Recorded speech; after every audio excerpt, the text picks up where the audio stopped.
دوشیوں والے کام کرتا ہے، سزا والے کام کرتا ہے، لیکن جاتے جاتے نا کوئی ایسا جملہ بول دیتا ہے آخر میں کہ اس کی ایک بات کی وجہ سے نا اللہ اس کے لیے جنت کا فیصلہ فرما دیتا ہے۔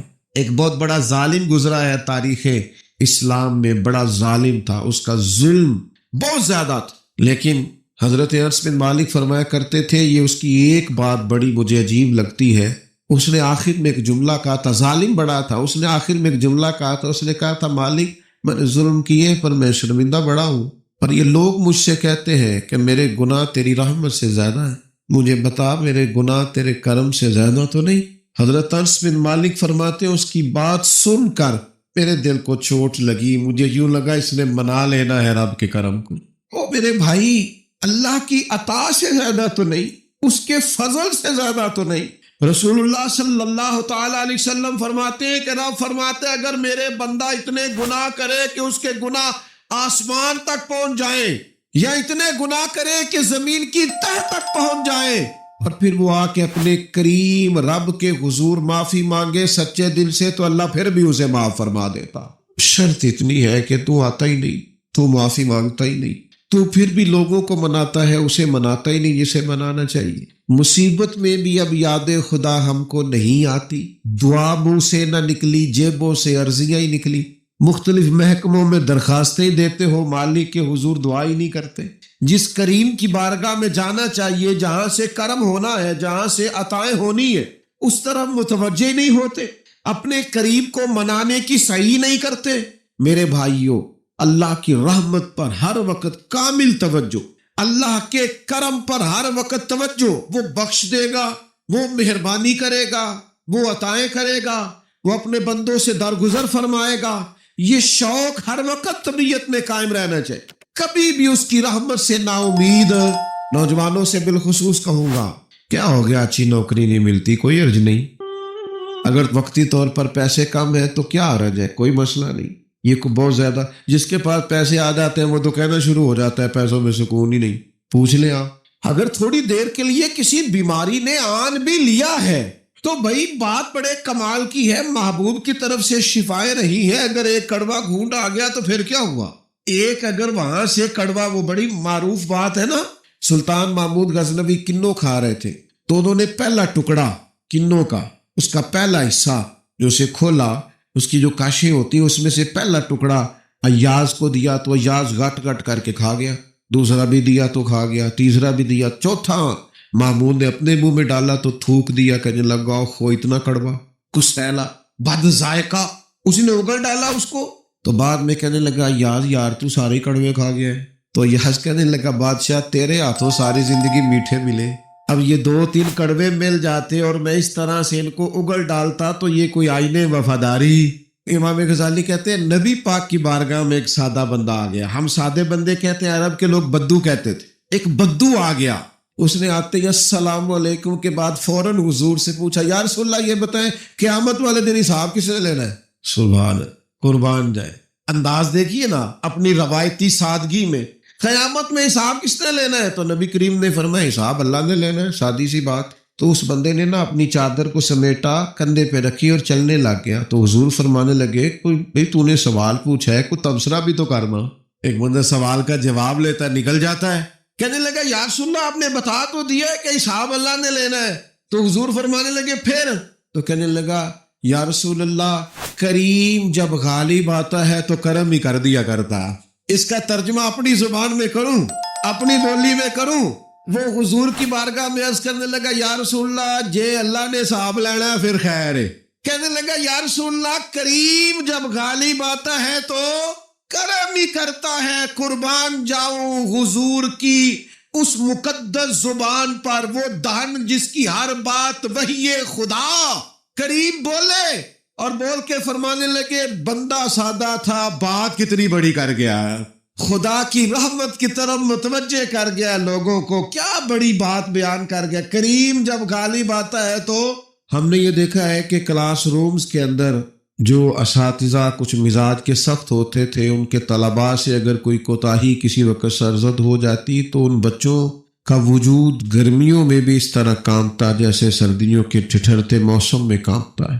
کہ مجھے اب سزا ملے گی، ان کو تو پتہ چل گیا ہے میری غلطی نکل آئی ہے۔ یہ تصور انسان کے رونگٹے کھڑے کر دیتا، لیکن اگر وہی استاد یا وہی والد آتے ہی بچے کے سر پہ دست شفقت رکھے اور کہ بیٹا کوئی بات نہیں، چھوٹوں سے غلطیاں ہو ہی جاتی ہیں، آئندہ ایسا کام نہ کرنا، اور اگر اس سے بھی زیادہ وہ تھوڑا سا آگے بڑھے اور اپنی گردن کو جھکا کے اس بچے کے سر پر ایک بوسہ دے ڈالے، تو اس بچے کو یوں سکون ہوتا ہے کہ جیسے وہ سمجھتا ہے میں ہر گرداب سے نکل کے ٹھنڈک کی طرف آ گیا ہوں۔ بلا مثال و بلا تشبیہ میرا رب قرآن مجید میں فرماتا ہے قُلْ يَا عِبَادِيَ الَّذِينَ أَسْرَفُوا عَلَىٰ أَنفُسِهِمْ، اے محبوب فرما دو اے میرے بندو جنہوں نے اپنی جانوں پر ظلم کر لیے ہیں، جنہوں نے گناہ کیے ہیں، رب کی نافرمانی کی ہے، اپنی جان کو دوزخ کا معاذ اللہ سزاوار کر لیا ہے، جنہوں نے اپنی جانوں پہ ظلم کیے ہیں، میرے ان بندوں سے فرما دے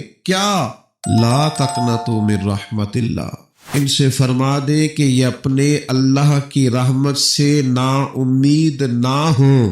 یہ تھی معافی، اور وہ جو میں نے کہا نا ذرا گردن جھکائے اور پھر پیشانی بھی چوم لے، بلا مثال و بلا تشبیہ آگے فرما ان اللہ یغفر الذنوب جمیعا، یہ اس ہونے والی اس موجودہ غلطی کی ہی بات نہیں، بے شک اللہ سب گناہوں کو معاف فرما دے گا۔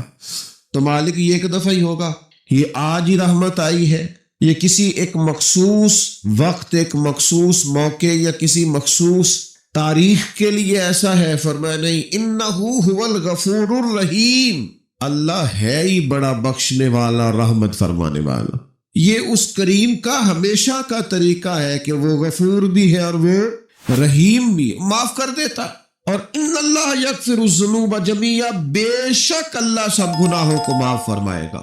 مجھے بتائیے، ہانپتے کانپتے لرزتے سہمے ڈرتے کب کبھی وجود پہ طاری ہوئی بندے میدان محشر میں جمع ہو، انہوں نے خبر ہو کہ ڈائری تو کھل گئی، آڈیو ویڈیو تو چل گئی، پتہ تو سارا آ گیا، فرشتے دفتر اعمال لے کر پہنچ گئے، چھوٹی سی چھوٹی ذرے کے برابر بھی کوتاہی تو یہاں تک آ گئی، بندہ ڈرے کانپے اور اچانک آواز کرم آئے ان اللہ یغفر الذنوب جمیعا، بے شک اللہ سارے گناہوں کو معاف فرمانے والا ہے۔ تو کیفیت کیا ہے، انداز کیا ہے اس وقت انسان کے دل کو جو تسلی ہوتی ہے، وہ تسلی کیا؟ ان اللہ یغفر الذنوب جمیعا، بے شک اللہ سب گناہوں کو بخش دیتا ہے۔ دوستو، شدید بے سکون، بے چین، مضطرب، الجھے خیالات، سخت بیمار، سخت کمزور، مالی مشکلات کا شکار لوگ، جسمانی بیماریوں سے لڑنے والے لوگ، اور رشتہ داروں اور احباب اور ان کی بے وفائیوں کا شکوہ کرنے والے لوگ، اگر ان ساری تکلیفوں سے نکلنا چاہیں تو حل ایک ہی ہے، ادھر ادھر نہ دیکھیں، اپنے رب کی رحمت کی طرف دیکھیں، اپنے کریم مالک کے کرم پر توجہ کریں، اور یہ ذہن بنائیں کو کتنا بھی بیمار ہو، جب رب شفا دینا چاہے کوئی کتنا، اور پھر حضور نے ایک بات ارشاد کی، کچھ باتیں ایسی ہیں جن کو بیان کرتے ہوئے نا گہرائیاں ساری ختم ہو جاتی ہیں کہ اس سے زیادہ گہری بات کیا ہو سکتی،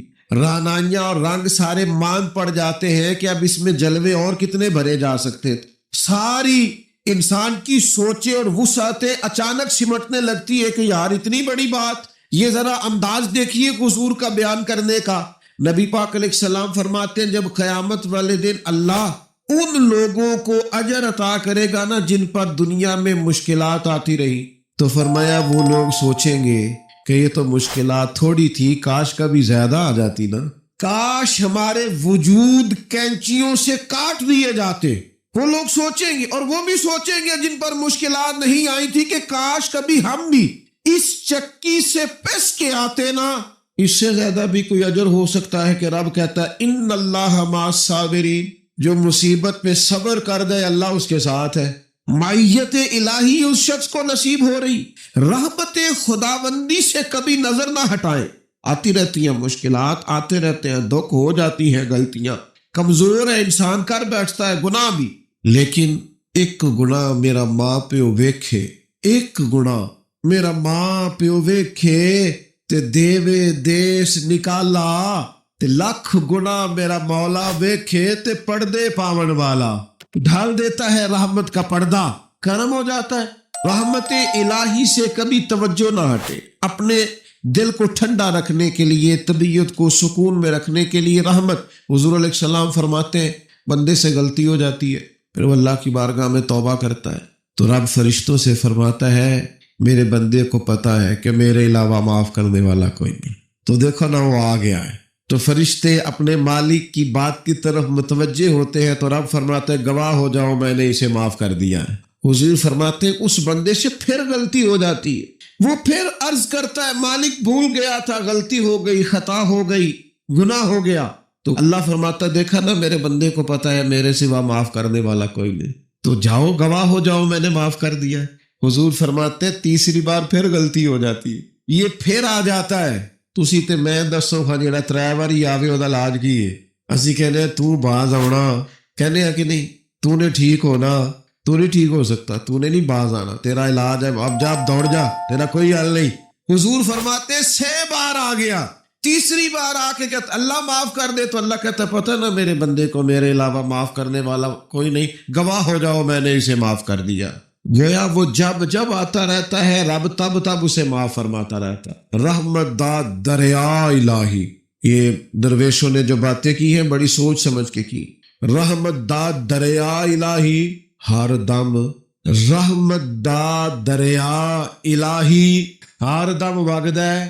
میں نے اگلا شعر نہیں پڑھنا، اتنا ہی میں ایک مصرے پہ بات کرنی ہے صرف۔ رحمت دا دریا الہی، اگلا مصرع نہیں کہنا، اس کا معنی کیا ہے سمجھو۔ درویش کہتے ہیں ایسا نہیں ہوتا کہ کبھی کبھی رحمت ملتی ہے، ہر دم وگدا ہے تیرا۔ رحمت دا دریا الہی ہر دم، ہر دم دم دم ہر دم وگدا تیرا، بس جے وچوں ایک قطرہ بخشے نا مینوں بھی تے کام بن جاتا ہی۔ دم دم ہر دم سے بندے کو اللہ کی رحمت ملتی ہے، ہر وقت کرم ہوتا ہے، ہر وقت۔ اس کے لیے تو نہ کسی جگہ کی پابندی ہے، نہ وقت کی پابندی ہے، نہ یہ ہے کہ وہ اس وقت میسر ہے اور معاذ اللہ اس وقت میسر نہیں، نہ اسے اونگ آتی ہے نہ نیند آتی ہے۔ صبح بھی کرم شام بھی کرم، وہ ہر وقت رحم ہی رحم فرماتا ہے۔ اور حضور فرماتے ہیں جب اس نے مخلوق بنائی تھی نا اسی وقت اس نے اپنے عرش پہ لکھ دیا تھا لوگوں میرا غضب زیادہ نہیں میری رحمت ہی زیادہ ہے۔ جس نے بنانے سے پہلے کہا تھا بنانے سے کروں شکر کتنا اور فخر کتنا کروں، تیرے کرم نے مجھے فائز المرام کیا اور بنا کے سید عالم کا امتی مجھ کو گناہ سے پہلے ہی بخشش کا انتظام کیا۔ جب حضور کا امتی بنایا تھا نا تو گناہ تو بعد میں کرنے تھے نا، امتی بنا کے بخشش کا بندوبست پہلے کر دیا ہے۔ بخشش کا بندوبست ہے، میں زیادہ نہیں کھول سکتا اس بات کو، غلطی بعد میں ہونی ہے، بخشش کا بندوبست پہلے۔ اور حضور فرماتے ہیں رب نے مخلوق بنائی تو یہ لکھ دیا کہ لوگوں یاد رکھنا غضب زیادہ نہیں ہے، رحمت ہی تمہیں کرم ہی زیادہ ملے گا۔ اچھا حضور نا کئی طریقوں سے اس رحمت کو بیان کرتے، کئی زاویوں سے، کئی مختلف انداز سے اللہ کے کرم کو لوگوں کے سامنے اجاگر کرتے۔ حضور علیہ الصلوۃ والسلام کے سامنے نا ایک جنگ کا موقع تھا تو ایک عورت کا بچہ گم ہو گیا۔ یہ نا ساری گھنٹیاں بج جاتی ہیں اگر کوئی بچہ گم ہو جائے، جتنی گھنٹیاں ہوتی ہیں نا دل کی بھی، روح کی بھی، کانوں کی بھی، ساری گھنٹیاں ہی، مطلب آپ فوری طور پر جو لٹک جاتے ہیں نا زمین آسمان کے بیچ کے، بچہ بڑی دیر سے مل ہی نہیں رہا، وہ جو ایک وقت ہوتا ہے نا وہ پل سے رات پہ گزرتا ہے۔ یہ آسان ڈاکٹر کہہ دینا رپورٹ کرا لو مجھے فلانی سخت موذی مرض کا ڈر ہے، تو وہ رپورٹ کرانے کے بعد جو اس کے نتیجے کا انتظار ہوتا ہے نا وہ جو کرب ہوتا ہے وہ خطرناک ہوتا ہے۔ آپ بات کو سمجھیں، انسان کو محسوس ہو کہ میرے جگر کا پارا، میرا ٹکڑا، میرا بیٹا مل نہیں رہا تو کیفیات کا رنگ اور ہو جاتا ہے۔ یہ ایک وارفتگی ہے نا، بچے کے ساتھ پیار ہے۔ ایک جنگ کا موقع تھا، نبی کریم صلی اللہ تعالی علیہ وسلم تشریف فرما ہے، ایک عورت کا بچہ گم ہو گیا، وہ بڑی بے چین ہے، بڑی نڈھال ہے، بڑے کرب میں ہے، تڑپتی ہے، کبھی ادھر بھاگتی کبھی ادھر بھاگتی، کبھی اس سے پوچھتی کبھی اس سے سوال کرتی، تلاش رہی ہے اپنے بچے کو۔ تو یہ سارا منظر، یہ ساری تصویر لوگوں کی آنکھوں کے سامنے، تو اس کرب کو ہر شخص محسوس کر رہا تھا، اس کی کیفیت کو ہر آدمی اپنی آنکھوں سے دیکھ رہا تھا۔ اللہ کے حبیب علیہ الصلوۃ والسلام نے عین اس وقت جب لوہا پورا گرم ہو گیا، ذہن پورے تیار ہو گئے، تو محبوب نے ایک مسئلہ سمجھایا۔ حضور فرمانے لگے بتاؤ نا، اگر اس خاتون کو اس کا بچہ مل جائے جو اتنی تڑپ رہی ہے تو کیا اس بچے کو آگ میں ڈال دے گی؟ تو وہ کیفیت سارے دیکھ رہے تھے، مشکات میں حدیث موجود ہے۔ عرض کی یا رسول اللہ، سوال ہی نہیں پیدا ہوتا، اس کا جو درد ہے، اس کی جو تڑپ ہے، اس کی جو کیفیت ہے، وہ تو کچھ اور پتہ دیتی ہے۔ تھوڑی دیر کے لیے بچھڑ گیا ہے تو اتنی تکلیف میں ہے، تو کجا یہ کہ وہ آگ میں جلا دے۔ جب ذہن یہاں تک تیار ہو گئے، لوگوں کا ذہن یہاں تک تیار ہو گیا، تو اب میرے کریم محبوب کی آنکھوں میں آنسو آئے۔ اب حضور نے رحمت الہی کا جھونکا لوگوں کو دیا۔ کریم فرمانے لگے جتنا یہ اپنے بچے سے پیار کرتی ہے نا، رب کریم اس سے بڑھ کر اپنے بندے سے محبت فرماتا۔ بس یہاں بات محبوب نے بند کر دی، یعنی فرمایا کھولتے رہنا۔ معنی کیا ہے کہ اگر یہ نہیں نا دوزخ میں پھینکنا چاہتی اپنے بچے کو، تو رب بھی اپنے بندوں کو سزا نہیں دینا چاہتا، وہ بھی انہیں دوزخ میں جلانا نہیں چاہتا، وہ بھی انہیں سزائیں دینا نہیں چاہتا۔ کمزور پڑنا چھوڑ دے، طاقتور وقت گزارے۔ میں نے باتیں زیادہ نہیں کرنی، بس ختم کرنے لگا ہوں۔ رسول پاک صلی اللہ علیہ وسلم کے صحابہ کو حضور کے وعدے پر اتنا یقین تھا، ایک دفعہ مولا علی شیر خدا نیل ہو گئے، مسند امام احمد بن حنبل میں سخت نیل ہو، یہاں تو لوگوں کو بخار پورا چڑھتا ہے، نہیں وسیع پہ شروع ہو جاتی، پتہ نہیں میرا کی لمنا، اے بھائی چھوڑ دو، کیا ہو جائے گا، میرے آپ کے چلے جانے سے کیا فرق پڑتا ہے دنیا کو، بڑے بڑے چلے گئے کوئی فرق نہیں پڑا۔ اتنی زیادہ ایموشنل باتیں کرنا اور کمزور ہونا اور دوسروں کو بھی کرنا، اس کا معنی ہی کوئی نہیں۔ پہلے قبرستان کبھی جاتے تھے نا، تو قبروں پہ لکھا ہوتا تھا پچھلی سائڈ پہ آخری ارائیگاہ۔ اب کچھ عرصہ پہلے میں قبرستان گیا تو پیچھے ایک بڑا اور جملہ لکھا، قبر کی تختی پہ پیچھے لکھا تھا میں بڑا اہم تھا، یہ میرا وہم تھا۔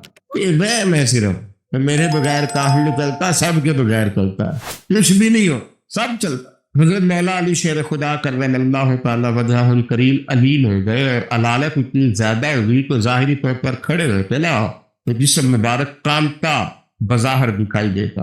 ایک صحابی کی مارداری کو جا کے عرض کی حضور آپ تو بڑے علیل ہو گئے، اللہ تعالیٰ تو پریشان ہو گئے تھے، صحت کی دعائیں کرنے لگے، عمر کی دعائیں کرنے لگے، تو مولا علی مسکرا پڑے، شدید بیمار ہے، مسکرائے، فرمانے لگے فکر نہ کر، مجھے کچھ بھی نہیں ہوگا، کچھ بھی نہیں ہوگا۔ میں کتاب سے کتنی ولی میں فرمایا تمہیں کہا ہے نا کچھ بھی نہیں ہوتا، اس بیماری سے کچھ نہیں ہوتا۔ کیوں؟ فرمانے لگے نبی پاک علیہ السلام نے فرمایا کہ علی میری داڑھی خون سے رنگین ہوگی، پھر تم دنیا سے جاؤ گے۔ فرمایا مجھے سمجھ آ گئی ہے کہ میں بیماری سے نہیں جاؤں گا، شہادت سے جاؤں گا، کیونکہ ساڈے نبی دی زبان ساڈے واسطے قرآن۔ حضور نے فرمایا لہذا یہ بیماری میرا کچھ بگاڑ سکتی کچھ بھی نہیں ہوگا، اور مولا علی ٹھیک ہو گئے تھے۔ ہم ہر بات میں کمزور ہیں، بھئی آ جاتی ہے، کون نہیں بیمار آ، میں نے بھی 4 گولیاں کھائی ہے سویرے اٹھتے ہی، تھوڑی دیر کے بعد پھر کھاؤ، کوئی نہ کوئی بیماری، کوئی نہ کوئی چیز لوگوں کو لگی ہوئی ہے، کسی کو کوئی اور کسی کو۔ اب تو بچے پیدا ہوتے ہیں تو تھوڑی دیر کے بعد ڈاکٹر ٹیسٹ کر کے کہتا ہے فلانا فلانا مسئلہ، اب یہ لے کے بیٹھ جائیں گے، اس کو دماغ پہ سوار کریں گے۔ بیمار، پریشان اور بوڑھا اور غریب صرف وہ بندہ ہوتا ہے جو یہاں سے ہوتا ہے، تو یہاں سے بیمار، بوڑھا، غریب نہیں نہ ہوتا، وہ کبھی بھی ہوتا طاقتور رہے، جیے، جتنا وقت اللہ نے دیا ہے وہ مضبوط ہو کر گزارے، اپنے رب کی معرفت رکھے۔ رسول پاک علیہ السلام داعیہ اللہ، نبی پاک نے اپنی امتیوں کو طاقتور کیا۔ میں جیسے میں نے کہا پہلے بس بات سمیٹنے لگا ہوں، موت کا خوف بھی نہیں طاری کرنا، تو کوئی اور ہے جن کا خیال ہے کہ مریں گے تو میں اللہ فتح ہو جائے، بندہ فاسی پہ فاضر نہ ہو، اللہ رسول کا نافرمان نہ ہو، ورنہ کی جو قبر ہے نا، قبر اگر اس کی فرما برداری کرے نا تو یہ جو قبر ہے نا، یہ قبر نہیں، یہ باغ ہے۔ ادھر دیکھو میں کیا کہہ رہا ہوں، باغ، تو تگڑا بندہ ہو تو باغ میں کر دینا، قبر باغ ہے، اور معمولی باغ نہیں، حضور نے فرمایا جنت کے باغوں میں سے باغ۔ تو ذرا اللہ رسول کے پیچھے پیچھے تو چل، جنت کے باغوں میں سے، اور اتنا سونا باغ ہے کہ جس میں پہلی زیارت ہی مدینے والے رسول کی رسول ہے۔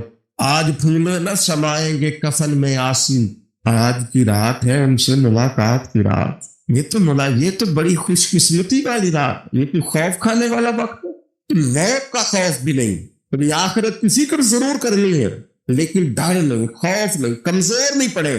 یہ جو بہت زیادہ سہمے سے لوگ نظر آتے ہیں نا، حالات کے سہمے ہوئے لوگوں کو بتا دیں، حالات بدل جاتے ہیں، لیکن ایسے نہیں رہے۔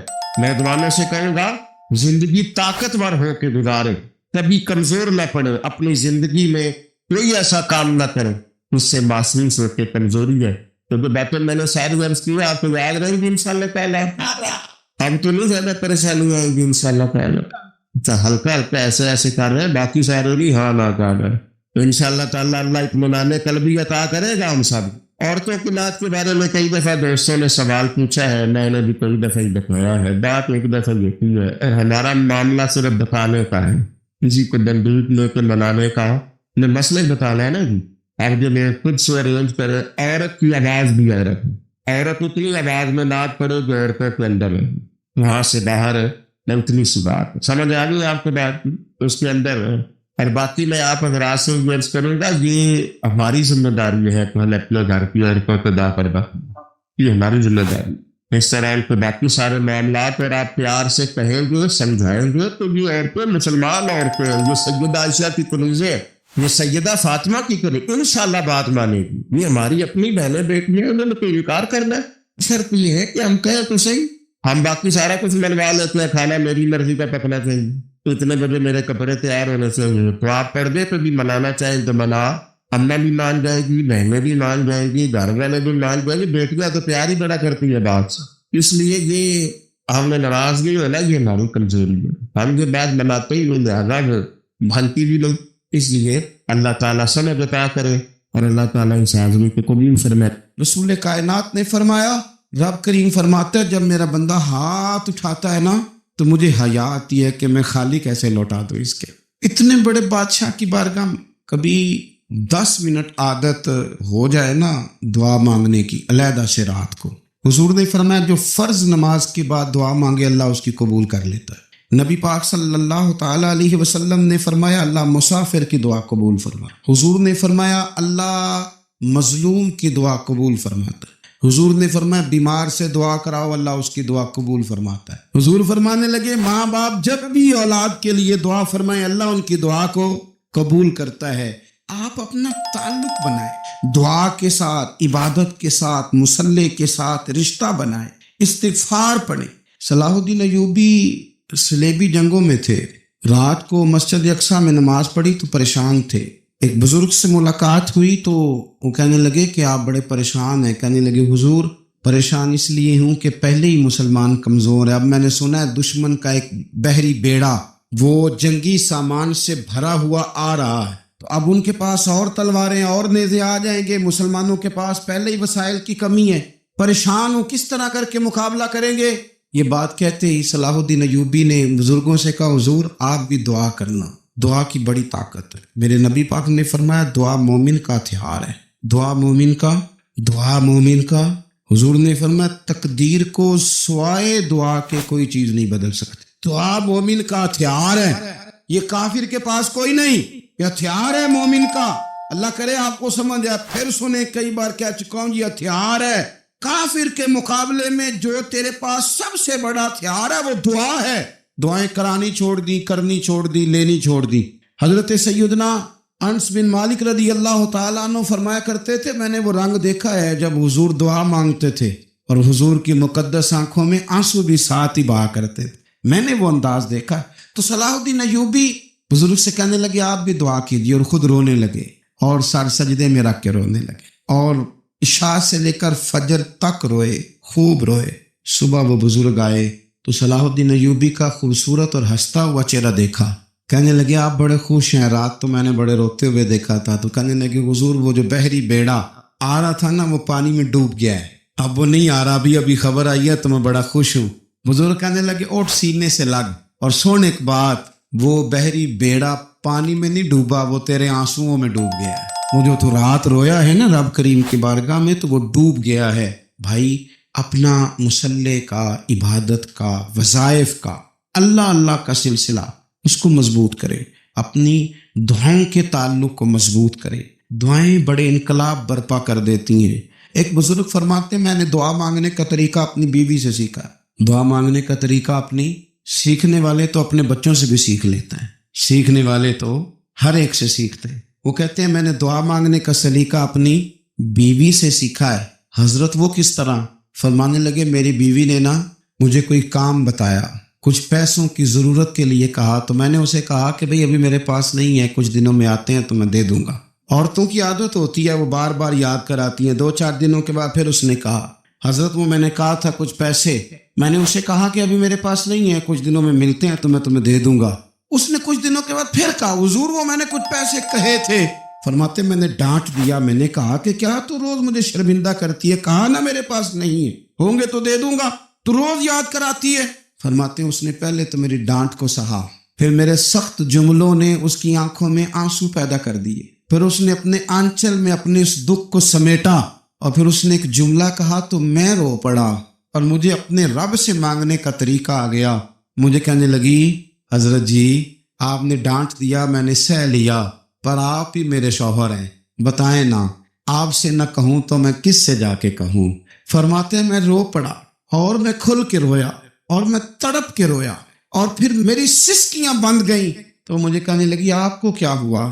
میں نے کہا مجھے بھی دعا مانگنی آ گئی ہے، جب میں اسے کہوں گا نا اللہ تو ہی میرا رب ہے، میں تجھ سے نہ کہوں تو میں کس سے جا کے کہوں؟ میں کیوں کسی بندے سے سوال کروں؟ میں کیوں کسی دنیا دار سے کہوں؟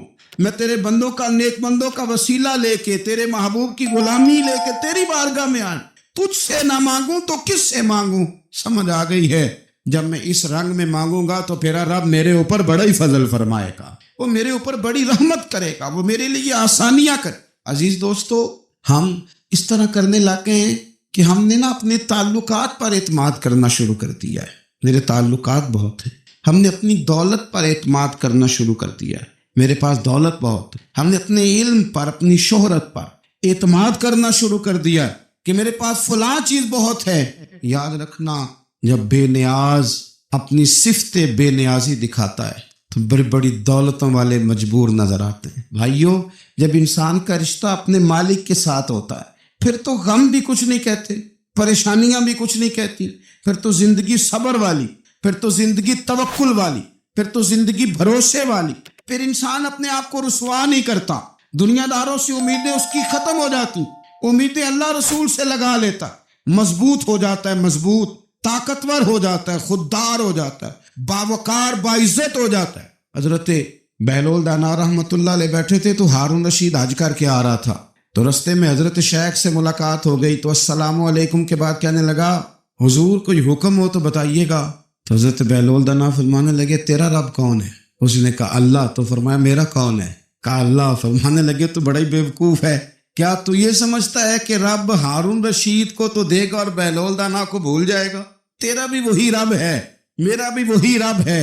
اس نے اگر تجھے دے کے آزمایا ہے تو ہو سکتا ہے مجھے نہ دے کے آزما رہا ہو، جب اس کی حکمت کے تقاضے ہوں گے تو عطا کرے گا اور دے گا، تو جا اپنا کام کر۔ بھائی اپنی روحانی زندگی، اپنی عبادات، اپنے وظائف، اپنے روزمرہ کے معاملات، اپنی دعائیں، اپنا استغفار، دیکھو کوئی مشکل کام تو نہیں 2 رکوع ہیں سورہ واقعہ کے اگر رات کو پڑھ لی جائے تو۔ میں کس طرح یہ بات بیان کروں کہ تعویذ بانٹنا آسان ہے اور وظیفہ بتانا مشکل ہے؟ سارا دن تعویذ بانٹیں تو لوگ لینے کو تیار ہیں، اور اگر آپ وظیفہ بتائیں تو کہتے ہیں تو مشکل کام ہے۔ او خدا کے بندے، اگر آپ کا تعلق قرآن پاک کے ساتھ مضبوط ہو، قرآن پاک کے ساتھ اگر آپ کا رشتہ ہو، لوگ سفارشیں ڈھونڈتے ہیں نا دنیا میں، کوئی تعلق مل جائے تو میرا کام ہو جائے، دنیا میں اتنا مشکل معاملہ ہے، آخرت میں مجھے بتائیے گا کتنا مشکل معاملہ ہوگا۔ میرے نبی پاک صلی اللہ تعالی علیہ وسلم نے فرمایا جو لوگ سورہ ملک پڑھا کرتے تھے نا، سورہ ملک، یہ سورت ملک قیامت میں ان کی سفارش کرے گی، اور اس طرح کرے گی کہ کہے گی اے اللہ یہاں اس بندے کو جنت میں داخل کر دے یا مجھے قرآن پاک سے علیحدہ کر۔ تو رب فرمائے گا جا اس کا دامن تھام کے اسے جنت تک پہنچایا۔ آپ بات کو سمجھیں، جب آپ کے تعلقات اپنے معاملات کے ساتھ مضبوط ہوں گے، یہ نبی کریم نے وعدہ کیا ہے کہ تو سورت واقعہ پڑھ تیرے گھر میں فاقہ نہیں آئے۔ حضرت عبداللہ ابن مسعود رضی اللہ تعالیٰ عنہ بیمار تھے تو حضرت عثمان غنی رضی اللہ تعالیٰ عنہ تیمارداری کے لیے تشریف لے گئے اور جا کر کے کہا کہ آپ بڑے بیمار ہیں، آپ کی بیٹیاں زیادہ ہیں، میں چاہتا ہوں کہ خزانے میں سے کچھ مدد کروں۔ تو سیدنا عبداللہ ابن مسعود رضی اللہ تعالیٰ عنہ اٹھ کے بیٹھ گئے اور کہنے لگے امیر المومنین، اللہ آپ کو میری طرف سے، میری بیٹیوں کی طرف سے بہتر صلہ دے، میری بیٹیوں کو کسی خزانے کی ضرورت نہیں، میں نے انہیں خزانہ دے دیا۔ کہا جناب آپ نے کون سا خزانہ دیا ہے، میں آپ کے مالی معاملات کو جانتا ہوں۔ تو فرمانے لگی امیر المومنین، میرے نبی کریم نے فرمایا ہے جو سورت واقعہ پڑھے اسے کبھی فاقہ نہیں آتا، میں نے بیٹیوں کو یاد کرا دی ہے، یہ خزانہ میں نے انہیں دے دیا ہے۔ وہ سارے والدین سنے جو بیٹیوں کے لیے پریشان رہتے۔ حضرت عبداللہ ابن مسعود نصیحت کر رہے ہیں، فرمانے لگے میں نے سورت واقعہ یاد بھی کرا دی ہے، پڑھنے کی عادت بھی ڈال دی ہے۔ حضور نے فرمایا ہے جو سورت واقعہ پڑھے اسے فاقہ نہیں آتا۔ کہنے لگے چاند تو اپنی جگہ چھوڑ سکتا ہے، سورج گر سکتا ہے، تارے ٹوٹ سکتے ہیں، پر مدینے والے رسول کی بات غلط نہیں ہو سکتی۔ حضور نے فرمایا فاقہ نہیں آئے گا تو انشاءاللہ کبھی بھی نہیں آئے گا۔ ہمارے ہاں تسبیحات پڑھ لی جاتی ہیں اگر کبھی موقع ملے، لیکن وہ خاص انہماک، وہ خاص شوق، وہ خاص ذوق اللہ تبارک و تعالیٰ کی عبادت کا، ایک ہوتا ہے نماز پڑھنا، ایک ہوتا ہے اہتمام کے ساتھ نماز پڑھنا، یعنی ذرا وقت پہ اٹھنا، ذرا صحیح کر کے وضو کرنا، ذرا شوق سے مصلی بچھانا۔ ایک ہوتا ہے تسبیح پڑھ لینا اور ایک ہوتا ہے ذرا تھوڑا سا نا شوق کے ساتھ اللہ کو یاد کرنا۔ آپ کبھی جو میں نے آیہ کریمہ پڑھی اس کی آپ شان نزول دیکھیں، نبی کریم صلی اللہ تعالیٰ علیہ وسلم کے نا کچھ صحابہ اللہ کی محبت کے شوق میں حضور کی بارگاہ میں حاضر ہوئے اور انہوں نے آ کے عرض پتہ کیا کیا، عرض کرنے لگے یا رسول اللہ صلی اللہ تعالیٰ علیہ وسلم سالوں بیت گئے ہیں سجدے کرتے ہوئے، حضور سالوں بیت گئے ہیں تسبیح پڑھتے ہوئے، سالوں بیت گئے کہتے ہوئے کہ سبحان اللہ وہ پاک ہے، ہمیں سالوں بیت گئے یہ کہتے ہوئے کہ اللہ اکبر وہی سب سے بڑا ہے، سالوں بیت گئے کہتے ہوئے کہ الحمدللہ ساری تعریفیں اللہ کے لیے، سالوں بیت گئے اس کی تسبیح کرتے، تحلیل کرتے، تکبیر کہتے۔ حضور اب نہ ہمارا اپنے رب سے ملنے کو جی چاہتا ہے، کبھی یہ حقیقت منتظر نظر آنا لباس مجاز میں، لاکھوں سجدے تڑپ رہے ہیں میری جبین نیاز میں۔ اور اقبال کہنے لگے کہ تیرے عشق کی انتہا چاہتا ہوں، تو میری سادگی دیکھ کیا چاہتا ہوں، میرا ذرا سا تو دل ہے مگر شوخ اتنا، میں وہی لن ترانی سنا چاہتا ہوں۔ میرا بھی دل کرتا ہے کہ اللہ میں تجھے کہوں میں تجھے دیکھنا چاہتا ہوں جس طرح حضرت موسیٰ کلیم علیہ السلام نے کہا تھا، اور تو مجھے کہے کہ لن ترانی تو نہیں دیکھ سکتا، ذرا سا تو دل ہے مگر شوخ اتنا، میں بھی وہی لن ترانی سنا چاہتا ہوں۔ پھر کہنے لگے بھری بزم میں راز کی بات کہہ دی، بڑا بے ادب ہوں سزا چاہتا ہوں۔ دیکھو سب لوگوں کے بیچ ہی میں نے یہ کہہ دیا۔ میرے عزیز صحابہ نا شوق میں، کتنے سارے لوگ ہیں آپ، کتنی ماشاءاللہ بڑی تعداد میں آپ آئے، ہم بھی کبھی اس شوق میں گئے ہیں کہ ہمارے رب کو دیکھنے کو دل چاہتا ہے، ہمارا جی چاہے وہ کبھی ہمیں ملے، ہم کبھی اس کی زیارت کریں، اس کی بارگاہ کرم میں ہم حاضر ہوں۔ صحابہ نے عرض کیا یا رسول اللہ صلی اللہ تعالی علیہ وسلم ہمارا رب کہاں ہے، ہمارا نا اپنے رب کو دیکھنے کو جی چاہتا ہے۔ جب صحابہ نے یہ عرض کیا تو اللہ نے قرآن مجید نازل کیا، فرمایا وَإِذَا سَأَلَكَ عِبَادِي عَنِّي فَإِنِّي قَرِيبٌ، محبوب جب میرے بندے آپ کی بارگاہ میں آ کے میرے بارے میں پوچھے نا تو ان سے کہہ دینا میں ان کے قریب ہی ہوں، قریب ہی ہوں۔ دلیل کیا ہے بھائی؟ اذا دان، یہ جب بھی مجھ سے دعا مانگیں گے میں ان کی دعاؤں کو قبول فرماؤں گا، میں ان کے قریب ہوں، میں ان کے قریب ہوں، یہ جب بھی دعا مانگیں گے نا میں قبول کروں گا، میں ان کے قریب ہوں۔ اللہ تبارک و تعالیٰ کے بندے اللہ سے محبت کرتے، رب کی بارگاہ میں جھکتے، اس کو اپنے دکھ سناتے، اس کے پیارے محبوب صلی اللہ تعالیٰ علیہ وسلم کا وسیلہ لے کے اس کے حضور حاضر ہو جاتے، پیشانیاں سجدوں سے روشن ہوتی۔ ہم نا ہر چیز کے لیے وقت نکالتے ہیں، ہر چیز کے لیے، لیکن عبادت کے لیے وقت نہیں نکالتے۔ ہر شے آباد ہے، ہر شے، ہماری فیس بک بھی آباد ہے، واٹس ایپ بھی آباد ہے، ہمارے ٹویٹر بھی آباد ہیں، ہماری ہر چیز آباد ہے، سب سے کم آباد ہمارا مصلی رہ گیا ہے، سب سے کم۔ وہ لوگ اب ڈھونڈنے سے ملتے ہیں جن کی بغل میں مصلی ہوتا تھا۔ میرے بھائی آپ کتنا کو دنیا کے پیچھے بھاگو گے تھکا دے گی، کتنا دولت کے پیچھے بھاگو گے تھکا دے۔ آپ جب اپنی زندگی میں جمع تفریق کرو گے نا تو مرتے وقت احساس ہوگا کہ سارا کچھ تو لوگوں کے لیے کیا، اپنے لیے تو کر ہی کچھ نہیں سکے۔ اور ہم عبادت کے معاملے میں بہانے بازی بھی کرتے ہیں، ہم کہتے ہیں اوہو رزق کمانا بھی تو عبادت ہی ہے نا، تو میں حلال روزی کے لیے جا رہا ہوں، یہ بھی تو عبادت ہے نا۔ میری طرح کے لوگ کہہ دیتے ہیں کہ میں سویرے اٹھ کے مدرسے میں کچھ اسباق دیکھتا ہوں تو یہ بھی تو عبادت ہے، میں بیان کرنے کے لیے مطالعہ کرتا ہوں تو یہ بھی تو عبادت ہے نا، اتنے لمبے سفر کر کے ملک میں دنیا میں گھومتا ہوں تو یہ بھی تو میں عبادت ہی کر رہا ہوں۔ اب اسپیشل نفلوں کے لیے وقت کس طرح نکلے، اسپیشل کر کے تسبیح میں کیسے چلاؤں، میں سارا کچھ ہم بہانے بنا لیتے ہیں نا۔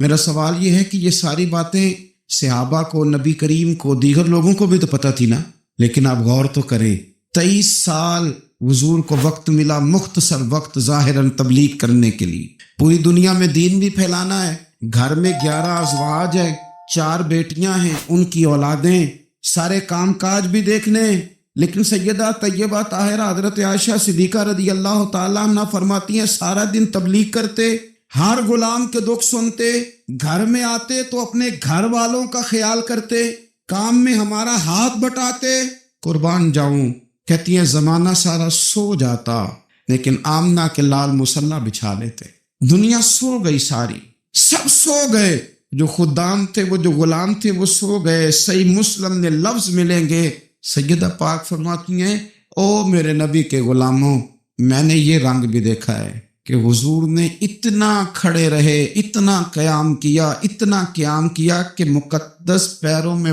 ورم آ گئے، سوج گئے پیر، اتنے بڑے، دل پہ ہاتھ رکھ کے نہیں بتا سکتا کہ میرے کبھی نماز میں پیر سوج گئے، کوئی نہیں بتا سکتا۔ بچوں کی روٹی کماتے تھک گئے بات الگ ہے، ہم سیر کرنے گئے تو تھک گئے بات الگ ہے، لیکن عبادت میں یہ بھی تو مسلم شریف ہے نا، یہ بھی تو دین ہے نا، یہ بھی تو حضور کی سنت ہے، یہ بھی تو وہ چیز ہے جو کریم کی آنکھوں کی ٹھنڈک ہے۔